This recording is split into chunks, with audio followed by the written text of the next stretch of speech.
John chapter 19, verse 13. He said, the Bible says that after they gave him sour drink on the cross, he gave up his ghost. But before he gave up his ghost, he said something. It is finished. Amen. Amen. It is what? Finished. What is finished? What is finished? It is finished. But what is finished? The Bible says, for the scriptures to be fulfilled. Jesus said, I didn't come to destroy the scriptures. I came to fulfill it. Amen. So if just came to fulfill it, then it means whatever the scripture demanded. Now let's look at what scripture in context. The scripture is not talking about just going to fulfill love your neighbor as yourself. Oh no. He's talking about the laws and the prophets of the Old Testament. He came to fulfill it. So if Jesus has fulfilled all the peace offering of Leviticus, if Jesus, it says it is finished, I've come to fulfill the law. So everything in the law, Jesus has what? Completed. It is done. Yeah. Amen? It is what? It's Done. Only after men fell and sinned did man, the Bible says in Genesis 5, and man began to call on the Lord. And what we interpret as calling God is intense crying to God and prayer. Yeah? We believe in prayer. Prayer is like saying, it's like saying, I believe in a car. I believe in the fastest car in the world. I believe in it. Amen. I believe in it. Because the fastest car in the world is only qualified by the person who's driving it. Yeah. Prayer is only qualified by the person who's praying. Yeah, it's true. I get it, yeah. Do you understand? Yeah. I'm teaching you. A car is qualified by the person who's behind the wheel. Amen. Yeah. You can have that car in smooth, shiny, tin condition. I mean, the thing is mint fresh. New. Hot from the old new. One day old car. They just put it in, get it, put it fuel. Today I am driving it. That car can kill you. Yeah. It depends on who is behind the wheel of the car. Yeah, it's true. Amen. Christianity depends on the person who is standing in that position as a Christian. Amen. So let me say it again. You see somebody out there says a Christian. Say, look at that. You say, I think a Christian. No, don't bother. No, don't bother at all.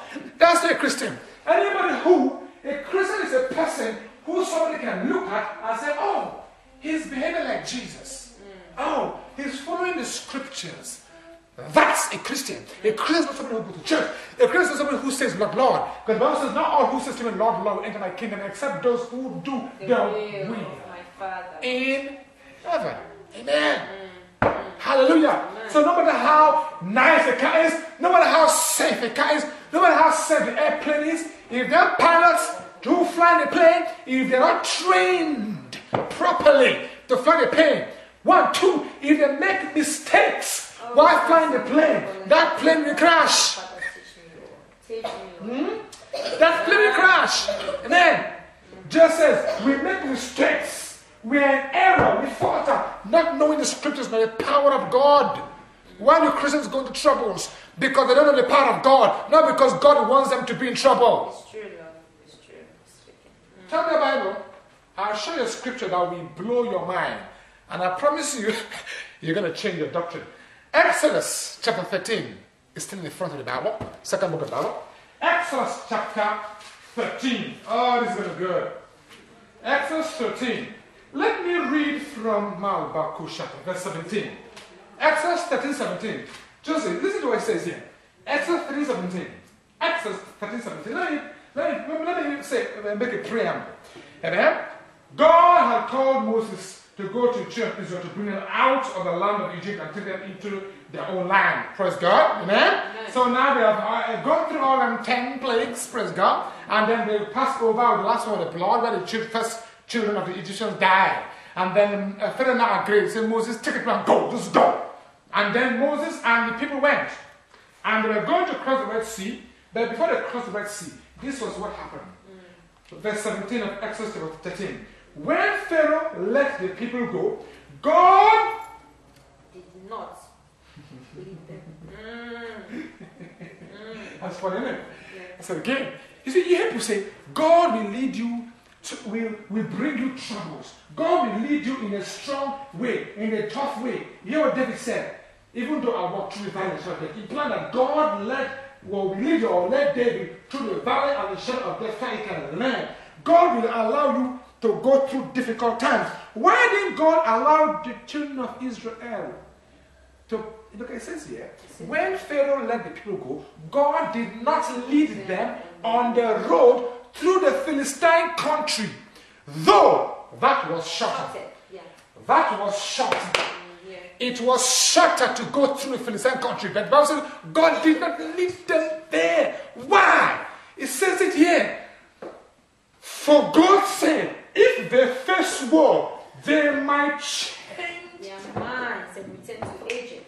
So God doesn't want them to return to Egypt. Oh, God didn't want Even though they don't believe, even though they were stiff-necked people, even though they were unbelieving people, even though they were, murmuring and complaining, God said, I won't let them through the war. I won't lead them through difficulty. I want them through struggles.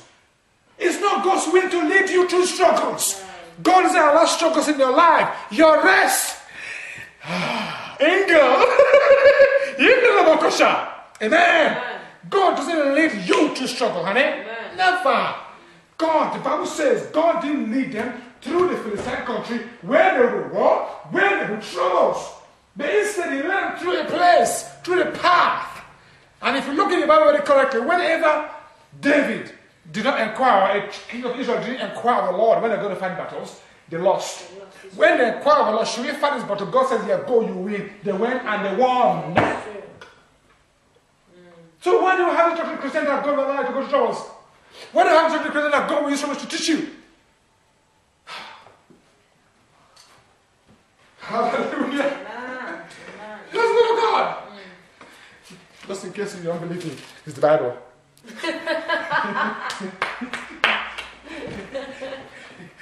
Amen. Hallelujah. I have to make that clear. Praise God. It's the Bible. Amen.